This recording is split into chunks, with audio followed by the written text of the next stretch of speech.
Hello everyone, welcome back to the channel. आज हम लोग बात करेंगे एबॉर्शन। आज हमारा टॉपिक होने वाला है एबॉर्शन के बारे में। यहाँ पर हम लोग तमाम सब कुछ स्टडी करेंगे एबॉर्शन के बारे में, इसके मैनेजमेंट के बारे में, और तमाम जितने भी हम लोग यहाँ पर डिस्कस करेंगे वो सब कुछ हिंदी में होने वाला है। ओके, तो इसमें हम लोग बहुत कुछ स्टडी करेंगे, जैसे कि एबॉर्शन का डेफिनेशन हो गया, टाइप्स हो गया, इनका कॉजेज क्या होता है, ठीक, साइन एंड सिम्टम्स क्या होता है, डायग्नोसिस क्या होता है, और मेनी मोर थिंग्स हम लोग इसमें स्टडी करने वाले हैं।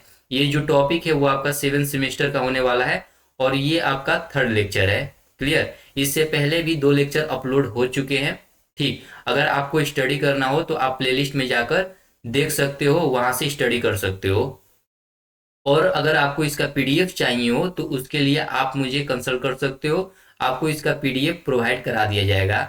अगर सिर्फ इतना आप स्टडी करते हो तो इतने से आप यूनिवर्सिटी में भी अच्छा मार्क्स गेन कर लोगे, और कोई भी कॉम्पिटिटिव एग्जाम का प्रिपरेशन कर रहे हो तो उसमें भी आपको अच्छा मार्क्स गेन हो सकता है। तो चलिए आगे चलते हैं और देखते हैं कि हमें आगे क्या देखना है। तो सबसे पहले हम लोग देखेंगे हाइलाइट्स। हाइलाइट्स का मतलब होता है कि आपको इस लेक्चर में क्या क्या चीज़ों को स्टडी करना है।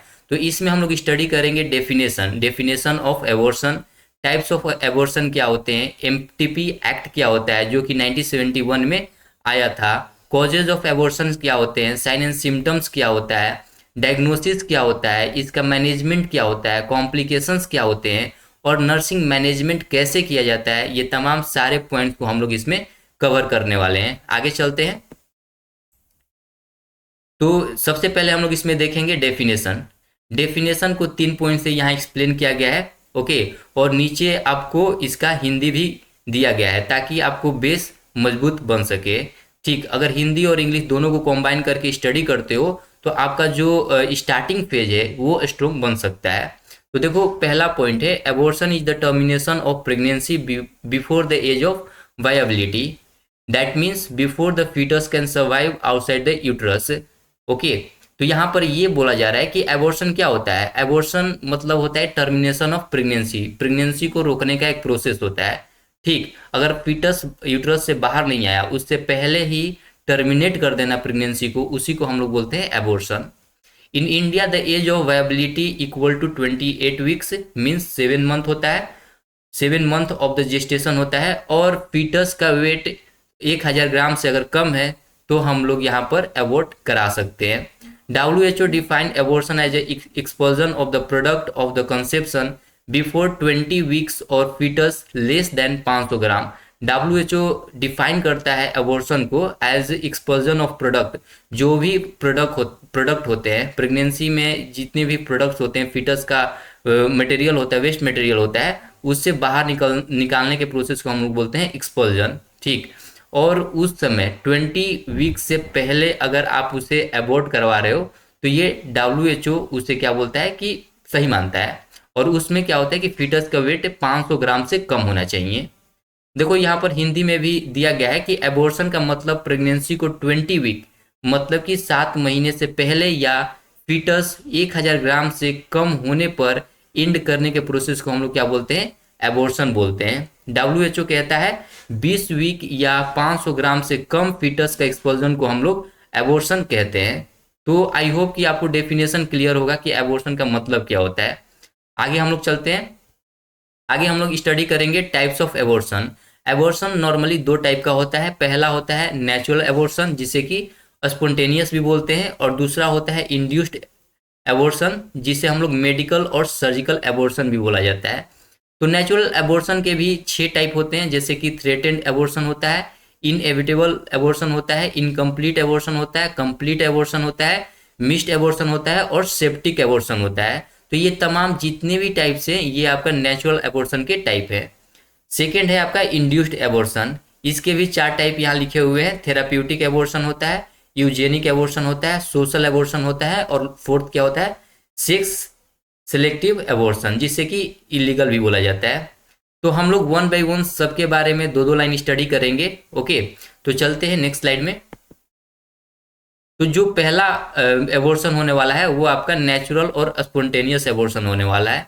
तो इसके जो पहले थे वो था आपका थ्रेटेंड एबॉर्शन। थ्रेटेंड एबॉर्शन क्या होता है, slight bleeding, mild pain, cervix closed और फीटस अलाइव। इसमें क्या होता है कि स्लाइट ब्लीडिंग हो सकता है, माइल्ड पेन हो सकता है, और इसमें क्या होता है कि सर्विक्स क्लोज्ड होता है और फीटस अलाइव रहते हैं। ओके, और प्रेगनेंसी में कंटिन्यू इफ ट्रीटेड अर्ली। अगर मान लो कि इसमें क्या होता है कि अगर इसमें ट्रीट कर दिया गया, अबॉर्शन को ट्रीट कर दिया गया, तो प्रेगनेंसी शायद हो सकता है कि कंटिन्यू रह सके। अब सेकंड चलते हैं इनएविटेबल एबॉर्शन। ये क्या होता है? Bleeding increase, cervix open, pen severe. इसमें क्या होता है कि ब्लीडिंग बहुत ज़्यादा होता है, इंक्रीज हो जाता है, सर्विक्स ओपन रहता है और पेन सीवियर हो सकते हैं। Pregnancy can not be saved. इसमें हम लोग प्रेगनेंसी को सेव नहीं कर पाते हैं। नेक्स्ट है आपका इनकम्प्लीट एबॉर्शन। इनकम्प्लीट एबॉर्शन का मतलब क्या होता है कि some product of the conception expelled, some remain. कुछ क्या होते हैं, प्रोडक्ट बाहर निकल जाते हैं और कुछ अंदर ही यूट्रस में रह जाते हैं। Bleeding continue, need evacuation. ठीक, इसमें क्या होता है कि ब्लीडिंग बहुत ज़्यादा होता है और इसमें हम लोग इवैक्यूएशन करते हैं, मतलब कि इंस्ट्रूमेंट से वेस्ट प्रोडक्ट को निकालने का कोशिश करते हैं। ओके, नेक्स्ट है आपका fourth complete abortion. Complete abortion का मतलब क्या होता है कि all products expelled, bleeding stop और यूट्रस कॉन्ट्रैक्टेड। इसमें क्या होता है कि सारे प्रोडक्ट बाहर निकल गए हैं यूट्रस से, ब्लीडिंग भी रुक गया है और यूट्रस कॉन्ट्रैक्ट हो चुका है, तो उसे हम लोग क्या बोलते हैं? कंप्लीट एबॉर्शन बोलते हैं। आगे चलते हैं नेक्स्ट स्लाइड में हम लोग। दो और मतलब कि इसके टाइप है। पहला पांचवा टाइप है आपका मिस्ड एबॉर्शन। मिस्ड एबॉर्शन का मतलब क्या होता है? Foetus dead but retained in the uterus. इसमें क्या होता है कि फीटस मर गया है, फीटस का डेथ हो गया है, but retained in the uterus, लेकिन वो किस में है? यूट्रस में ही है। देखो ये इमेज देखोगे तो ये यूट्रस है और ये आपका फीटस है, और फीटस कहाँ है? यूट्रस के अंदर ही है। ये डेथ हो गया है, फीटस का डेथ हो गया है, बट ये किस में है? यूट्रस में ही है। तो उसी को हम लोग क्या बोलते हैं? मिस्ड एबॉर्शन बोलते हैं। नो ग्रोथ, यूट्रस स्मॉल होता है इसमें। नो फीटल हार्ट बीट सुनने को मिलता है। देखो इसमें क्या होता है कि किसी प्रकार का फीटस का ग्रोथ नहीं होगा, यूट्रस कैसा हो गया है? छोटा हो गया है। नो फीटल हार्ट बीट, किसी भी प्रकार का इसमें हलचल देखने को नहीं मिलता है। सिक्स्थ पॉइंट है, सिक्स्थ आपका सेप्टिक एबॉर्शन है। सेप्टिक एबॉर्शन में हम लोग देखेंगे कि इसमें क्या होता है? Infection after abortion, open, unsafe और इलीगल। ये क्या होता है कि जब एबॉर्शन हो गया होता है उसके बाद क्या होता है कि इन्फेक्शन हो जाते हैं, ये काफ़ी अनसेफ होता है और इलीगल होता है। High fever, fall smelling, discharge और शॉक हो सकता है। इसमें क्या होता है कि हाई फीवर होने के चांसेस बढ़ जाते हैं, फाउल स्मेलिंग आने लगता है डिस्चार्ज से, और शॉक होने के चांसेस बढ़ जाते हैं। तो देखो यहाँ काफ़ी अच्छे वे में इमेज दिए गए हैं और काफ़ी क्लियर्ड इमेज है। देखो थ्रेटेंड एबॉर्शन ऐसा होता है, ये मान लो कि यूट्रस है, ये आपका क्या है? यहाँ पर बेबी है और यहाँ पर स्लाइड ब्लीडिंग हो रहा है और यहाँ पर आपका सर्विक्स है। ठीक, तो इसमें ब्लीडिंग हो रहा है तो ये थ्रेटेंड हो गया। उसी तरह ये इनएविटेबल एबॉर्शन का ये इमेज है। इसे क्या करना आप कि स्टॉप करके काफ़ी अच्छे से एग्जामिन करना, देखना, स्टडी करना, आपको सारा कुछ क्लियर हो जाएगा। ये इनकम्प्लीट एबॉर्शन है, कुछ पार्ट्स ऑफ द फीटस रह चुका है, ब्लीडिंग भी हो रहा है, तो ये आपका क्या है? इनकम्प्लीट है। ये कंप्लीट है, सारा कुछ बाहर निकल गया है, देखो ये क्लियर दिख रहा है। और यहाँ है मिस्ड एबॉर्शन, मतलब कि जो फीटस है ये यूट्रस के अंदर ही इसका डेथ हो चुका है, तो ये है आपका मिस्ड एबॉर्शन। क्लियर? आगे चलते हैं हम लोग। आगे हम लोग देखेंगे इंड्यूस्ड एबॉर्शन। इंड्यूस्ड एबॉर्शन का मतलब होता है कि सर्जिकल और मेडिकल प्रोसेस से हम लोग जो भी चीज़ों को बाहर निकालने का कोशिश करते हैं यूट्रस से, उससे हम लोग बोलते हैं इंड्यूस्ड एबॉर्शन। देखो यहाँ इसके टोटल 4 टाइप हैं। पहला टाइप है आपका थेराप्यूटिक एबॉर्शन। थेराप्यूटिक एबॉर्शन क्या होता है? Done to save the mother's life और prevent risk to her physical health. ये मेनली क्यों किया जाता है? ये माँ के लाइफ को सेव करने के लिए किया जाता है और किसी भी फिजिकल हेल्थ से उसे बचाने के लिए किया जाता है। For example heart disease, severe PIH मतलब प्रेगनेंसी इंड्यूस्ड हाइपरटेंशन है, या फिर किसी भी प्रकार का कैंसर है, मतलब कोई भी प्रकार का अगर माँ के अंदर डिजीज कंडीशन है और काफ़ी क्रोनिक डिजीज कंडीशन है, तो माँ के लाइफ को बचाने के लिए थेराप्यूटिक एबॉर्शन किया जाता है।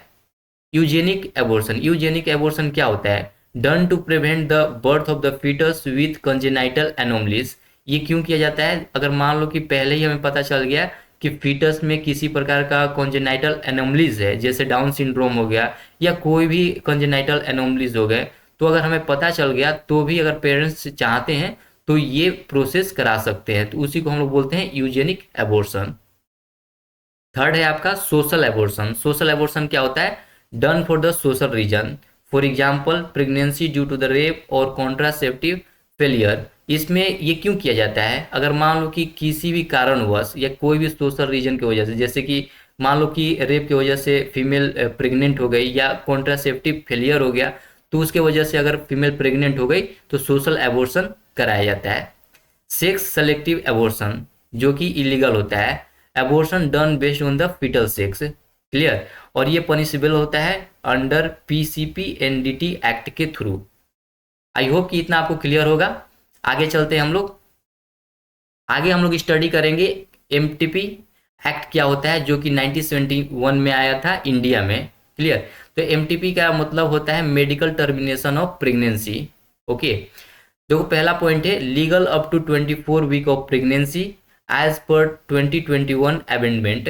तो ये क्या होता है कि ये लीगल होता है अगर आप 24 वीक से पहले कोई भी एबॉर्शन करा रहे हो तो। Can be performed by the registered medical practitioner at an approved centre. ये क्या होता है कि ये सिर्फ उस समय माना जाता है जब आप किसी भी रजिस्टर्ड मेडिकल प्रैक्टिशनर से करा रहे हो और अप्रूव्ड सेंटर में करा रहे हो। देखो इंडिकेशन क्या क्या होता है कि हम लोग कब कब एमटीपी करा सकते हैं। Risk to the mother life और फिजिकल एंड मेंटल हेल्थ। अगर मान लो कि मदर लाइफ को किसी प्रकार का रिस्क है, उसके फिजिकल हेल्थ को कोई रिस्क है या मेंटल हेल्थ को किसी प्रकार का रिस्क है, तो आप एमटीपी करा सकते हो या अबॉर्शन करा सकते हो। सेकेंड पॉइंट है फीटल एबनॉर्मेलिटी। अगर मान लो कि फीटस में किसी भी प्रकार का एबनॉर्मेलिटी डिटेक्ट हुआ है अल्ट्रासाउंड के थ्रू, तो हम लोग ये अबॉर्शन करा सकते हैं। प्रेगनेंसी ड्यू टू रेप, अगर प्रेगनेंसी ड्यू टू रेप हुआ है तो भी ये उसके लिए है। Failure of contraception in the married women. Okay, अगर मान लो कि मैरिड वीमेन में कोई भी कॉन्ट्रासेप्टिव फेलियर हुआ है तो एबॉर्शन कराया जा सकता है। ह्यूमैटेरियन रीजन की वजह से हो सकता है, जैसे रेप हो गया और इंसेस्ट हो गया, इसके वजह से किसी भी प्रकार का अगर प्रेगनेंसी हो चुका है तो आप एबॉर्शन करा सकते हो। देखो यहाँ पर कंसेंट, यहाँ पर 2 पॉइंट लिखा हुआ है कि किसको कंसेंट लेने की जरूरत है और किससे कंसेंट लेने की जरूरत नहीं है। तो अबव 18 ईयर, अगर कोई भी फीमेल 18 साल से ऊपर की है तो written consent of the women only, मतलब कि उस औरत से ही हम लोग रिटन कंसेंट लेंगे। ओके, बिलो 18 ईयर्स और मेंटली इल, अगर कोई भी फीमेल 18 साल से कम की है और वो प्रेग्नेंट हो चुकी है या कोई मेंटली इल पेशेंट है, तो उसके लिए हम लोग क्या बोलते हैं, गार्डियन से कंसेंट लेना जरूरी होता है। ये सारा जितने भी पॉइंट थे ये सारा कुछ किस में आता है, एमटीपी एक्ट के अंदर आता है। ठीक है, आगे चलते हैं हम लोग। देखो बच्चों, यहाँ पर हम लोग स्टडी करेंगे कॉजेज ऑफ एबॉर्शन। एबॉर्शन के क्या क्या कारण होते हैं। तो पहला पॉइंट है जेनेटिक और क्रोमोजोमल एबनॉर्मेलिटी। अगर मान लो कि किसी भी फीमेल में या फिटस में जेनेटिक और क्रोमोजोमल एबनॉर्मेलिटी है तो उस समय एबॉर्शन कराया जा सकता है। हार्मोनल इम्बैलेंस में भी हो सकता है, अगर मान लो कि प्रोजेस्टेरोन का लेवल बहुत डाउन है तो उस समय भी एबॉर्शन किया जाता है। मैटरनल डिजीज, अगर मान लो कि माँ के अंदर कोई भी डिजीज कंडीशन है, बहुत ही क्रोनिक डिजीज कंडीशन, जैसे डायबिटीज हो गया, हाइपरटेंशन हो गया या किसी प्रकार का इन्फेक्शन है, तो उस समय भी एबॉर्शन हो सकता है। ट्रॉमा और स्ट्रेस में भी होता है। RH इनकॉम्पैक्टिबिलिटी के अंदर भी होता है, ठीक। यूट्राइन एबनॉर्मेलिटी में भी होता है, जैसे कि फिब्रोइड्स हो गया, सेप्टम हो गया, ये जितने भी डिजीज कंडीशन है उस समय भी एबॉर्शन होने के चांसेस हो सकते हैं। इनकॉम्पिटेंट सर्विक्स में भी एबॉर्शन होने के चांसेस हो सकते हैं। इन्वायरमेंटल फैक्टर में देख सकते हो, जैसे स्मोकिंग हो गया, ड्रग्स हो गया, रेडिएशन हो गया, इस समय भी एबॉर्शन होने के चांसेस बढ़ जाते हैं। देखो ये इमेज को अगर आप ध्यान से देखोगे तो फिब्रोइड्स आपको क्लियर हो जाएगा। देखो आपको यहाँ पर क्या दिख रहा है, येलो टाइप से कुछ आपके फिब्रोइड्स दिख रहे हैं, ठीक। तो इसी को हम लोग बोलते हैं फिब्रोइड्स, क्लियर। आगे चलते हैं हम लोग। ये अगर इमेज को आप ध्यान से देखोगे तो आपको क्लियरली पता चल जाएगा इनकॉम्पिटेंट सर्विक्स क्या होता है। इनकॉम्पिटेंट सर्विक्स, ये देखो ये नॉर्मल सर्विक्स है, नीचे आ जाओ, ये नॉर्मल सर्विक्स है और ये इनकॉम्पिटेंट सर्विक्स है। ओके, ये वाला। तो यहाँ पर आपको क्या देखने को मिल रहा है, ये एमनियोटिक सैक हो गया, फीटस हो गया, ठीक। और जो आपका सर्विक्स है इसमें क्लोज्ड है बट इसमें क्या है, ओपन है। यही होता है डिफरेंस नॉर्मल और इनकॉम्पिटेंट सर्विक्स में, क्लियर। आगे चलते हैं हम लोग। अब हम लोग यहाँ पर देखेंगे sign and symptoms. Sign and symptoms क्या होता है एबॉर्शन का? ओके, अगर मान लो कि कोई फीमेल में किसी प्रकार का एबॉर्शन हो चुका है तो क्या क्या सिम्टम्स देखने को मिलेगा? तो जो पहला सिम्टम्स है वो है वेजाइनल ब्लीडिंग, हेवी ब्लीडिंग आपको देखने को मिल सकता है, spotting to heavy flow, lower abdominal pain हो सकता है और क्रैम्प हो सकता है। ठीक, एब्डोमेन में काफ़ी ज़्यादा पेन हो सकता है, काफ़ी ज़्यादा क्रैम्प हो सकता है। थर्ड पॉइंट है पासिंग ऑफ टिश्यू और क्लोथ्स, मतलब कि सर वेजाइना के थ्रू आपको काफ़ी ज़्यादा अमाउंट में टिश्यू पास होते हुए आपको दिख सकता है, क्लोथ पास होते हुए दिख सकता है। Clear? Uterus smaller than gestational age, जो यूट्रस होता है जेस्टेशनल एज से काफ़ी स्मॉल दिखेगा इन मिस्ड एबॉर्शन में। ये सारे एबॉर्शन में नहीं दिखेगा, हम लोगों ने पहले बहुत सारे एबॉर्शन के टाइप्स स्टडी किए, तो उसमें से एक टाइप है मिस्ड एबॉर्शन। मिस्ड एबॉर्शन में हम लोग को ये सिम्टम्स देखने को मिल सकता है। Okay, absence of fetal movement और हार्ट बीट, अगर एबॉर्शन का सिनेरियो बन रखा है तो आपको कुछ सिम्टम्स ऐसे दिखेगा कि फीटल का मूवमेंट टोटली ही सीज देखने को मिलेगा, कोई भी हलचल नहीं दिखेगा फीटस में, तो समझ जाओ कि आपको एबॉर्शन होने के लिए, मतलब कि वहाँ पर क्या है कि फीटस का डेथ हो चुका है, तो वहाँ पर हम लोग मिस्ड एबॉर्शन करा सकते हैं। आगे चलते हैं नेक्स्ट स्लाइड में। आगे हम लोग स्टडी करेंगे डायग्नोसिस। डायग्नोसिस का मतलब होता है कि हमें क्या क्या टेस्ट कराने होते हैं। ठीक है, जैसे कि सबसे पहले हम लोग हिस्ट्री कलेक्शन करेंगे, जैसे ब्लीडिंग हो गया, पेन हो गया, जेस्टेशनल एज हो गया, ये हमें पता होना बहुत ज़रूरी है। देन आफ्टर आपको एग्जामिनेशन करना होता है कि सर्विक्स ओपन है या क्लोज्ड है, यूट्राइन साइज को एसेस करना होता है। ओके, अल्ट्रासाउंड किया जाता है, क्यों किया जाता है? Confirm viability and retain product. Ultrasound इसलिए किया जाता है कि प्रॉपर पता चल सके कि कोई भी मतलब प्रोडक्ट अंदर लेफ्ट है या फिर सारे प्रोडक्ट बाहर आ चुके हैं। ओके, तो ये सब पता करने के लिए अल्ट्रासाउंड कंफर्म करना जरूरी होता है। अगर ये सब नहीं करोगे तो आफ्टर एबॉर्शन इन्फेक्शन होने के चांसेस हो सकते हैं। एचसीजी टेस्ट कराया जाता है, declining level suggest the foetal death. अगर मान लो कि फीटल का डेथ हो चुका है तो ये एचसीजी टेस्ट से हमें पता चल जाता है। सीबीसी टेस्ट कराना होता है, ब्लड ग्रुपिंग चेक करना होता है, आरएस टाइपिंग चेक करना होता है। ओके, तो ये तमाम डायग्नोसिस में इतने पॉइंट्स आते हैं। आगे चलते हैं हम लोग। आगे हम लोग देखेंगे मैनेजमेंट। अब देखो एबॉर्शन हो चुका है तो हम लोग प्रॉपर कैसे मैनेज कर सकते हैं ताकि कम पेन होए और जल्दी जल्दी रिकवरी होए। तो अकॉर्डिंग टू टाइप्स हम लोग मैनेजमेंट यहाँ पर देखेंगे। थ्रेटेंड एबॉर्शन में क्या होता है? बेड रेस्ट आप प्रोवाइड करा सकते हो, इमोशनल सपोर्ट दे सकते हो। सेकेंड पॉइंट है अवॉइड इंटरकोर्स और हेवी वर्क। हेवी वर्क और इंटरकोर्स को अवॉइड करवाओगे, ठीक, बोलोगे पेशेंट से कि आपको अवॉइड करना है इंटरकोर्स को और हेवी वर्क को। थर्ड पॉइंट है प्रोजेस्टेरोन सपोर्ट, मतलब कि ज़्यादा हार्मोनल थेरेपी आप दोगे, नॉर्मली है, ठीक, हार्मोनल थेरेपी प्रोवाइड करोगे ताकि प्रोजेस्टेरोन का लेवल है वो मेंटेन रहे। मॉनिटर फीटर हार्ट रेट, मतलब कि आपको फीटल के हार्ट रेट को मॉनिटर करना है। क्लियर? नेक्स्ट है आपका B point, inevitable and incomplete abortion. इसमें क्या होता है कि इवैक्यूएशन ऑफ द यूट्रस कराया जाता है। ओके, सक्शन इवैक्यूएशन किया जाता है या फिर डायलेशन और क्यूरेटेज कराया जाता है। नेक्स्ट पॉइंट है आईवी फ्लूइड देना होता है, ब्लड ट्रांसफ्यूजन इफ नीडेड। अगर मान लो कि ब्लड का जरूरत है तो ब्लड को ट्रांसफ्यूज कराना होता है। एंटीबायोटिक दिया जाता है किसी भी इन्फेक्शन से प्रोटेक्ट करने के लिए।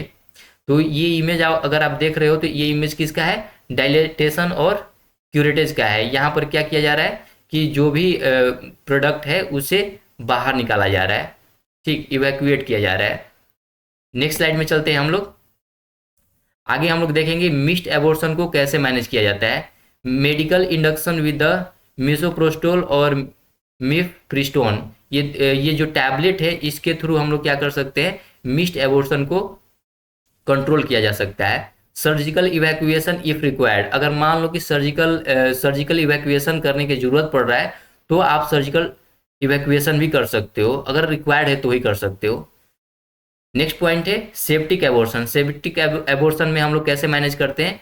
Hospitalise immediately. इसमें क्या होता है कि हॉस्पिटल में जल्दी हम लोग इमीडिएटली उसे भर्ती करते हैं। देन आफ्टर आईवी फ्लूइड्स आप प्रोवाइड कर सकते हो, ब्रॉड स्पेक्ट्रम एंटीबायोटिक आप प्रोवाइड कर सकते हो, इवैक्यूएशन आफ्टर स्टेबलाइजेशन कर सकते हो, treat septic shock if present, अगर किसी प्रकार का सेप्टिक शॉक है तो उसे भी ट्रीट करने का काम आप कर सकते हो। आगे चलते हैं। आगे हम लोग स्टडी करेंगे कॉम्प्लिकेशंस। अगर मान लो कि आफ्टर एबॉर्शन क्या क्या कॉम्प्लिकेशंस आ सकते हैं, तो इमीडिएट क्या क्या हो सकता है, हेमरेज हो सकता है, शॉक आ सकता है, इन्फेक्शन और सेप्सिस हो सकता है, परफोरेशन ऑफ यूट्रस हो सकता है, क्लियर। और लेट बाद में क्या क्या कॉम्प्लिकेशंस हो सकते हैं, इनफर्टिलिटी का सिनेरियो बन सकता है due to infection and scarring. After that cervical incompetence हो सकता है, साइकोलॉजिकल ट्रॉमा हो सकता है, एसरमन सिंड्रोम हो सकता है। एसरमन सिंड्रोम क्या होता है, देखो इस इमेज को अगर आप ध्यान से देखोगे तो आपको क्लियरली पता चल जाएगा कि एसरमन सिंड्रोम क्या होता है। तो यहाँ पर एक स्कार्स बना हुआ है, ठीक। तो एसरमन सिंड्रोम में क्या होता है कि स्कार बन जाते हैं, ओके। बस यही इसका मेन सिनेरियो है। आगे चलते हैं हम लोग। नर्सिंग मैनेजमेंट, अगर मान लो कि एबॉर्शन के दौरान नर्स का क्या काम होता है, क्या रोल होता है, तो देखो सबसे पहला काम होता है असेसमेंट का। एंड असेसमेंट में क्या करती हैं नर्स, मॉनिटर ब्लीडिंग करती हैं, ब्लीडिंग को मॉनिटर करती हैं, वाइटल्स चेक करती हैं, पेन को एसेस करती है, मेंटल स्टेटस को चेक करती हैं। सेकेंड पॉइंट है प्री प्रोसीजर केयर। अगर मान लो कि किसी भी फीमेल को एबॉर्शन के लिए प्रिपेयर कराया जा रहा है, तो प्री प्रोसीजर केयर भी प्रोवाइड करना नर्स का ही काम होता है, जैसे कि प्रोसीजर को एक्सप्लेन करना, ऑब्टेन कंसेंट, कंसेंट को लेना, ठीक, मेंटेन प्राइवेसी, प्राइवेसी को मेंटेन करना, ये तमाम काम कौन करते हैं, नर्स करती हैं। थर्ड पॉइंट है ड्यूरिंग प्रोसीजर, प्रोसीजर के दौरान क्या क्या नर्स का काम होता है, डॉक्टर को असिस्ट करना है, assist doctor, maintain sterile field, support patient emotionally, ये तमाम जितने भी काम है ये ड्यूरिंग प्रोसीजर नर्स का काम होता है। फोर्थ पॉइंट है post procedure care, post procedure care provide करना भी एक नर्स का काम होता है, जैसे monitor for bleeding, infection and vitals, ये तमाम चीजों को मॉनिटर करने का काम नर्स का होता है। प्रोवाइड एंटीबायोटिक, आयरन सप्लीमेंट्स, देखो एंटीबायोटिक को प्रोवाइड करना, आयरन सप्लीमेंट को प्रोवाइड करना, ये भी नर्स का ही काम होता है। Teach perennial hygiene and rest, मतलब कि प्रेनियल हाइजीन को कैसे मेंटेन करना है और रेस्ट कितने लेने हैं, ये तमाम सब कुछ एक्सप्लेन करती है nurse. Counsel about the contraceptions and family planning, provide psychological support, ये तमाम जितने भी काम है ये नर्स का काम होता है। आई होप कि आपको नर्सिंग मैनेजमेंट क्लियर होगा। आपको ये लेक्चर अगर पसंद आया हो तो लाइक जरूर करें, अपने दोस्तों के साथ शेयर करें, और अगर आपने प्रीवियस के अगर लेक्चर अटेंड नहीं किए हैं तो प्लेलिस्ट में जाकर वो सारे लेक्चर को अटेंड करें, और कोई भी डाउट होता है तो आप कमेंट बॉक्स में पूछ सकते हो। Thank you.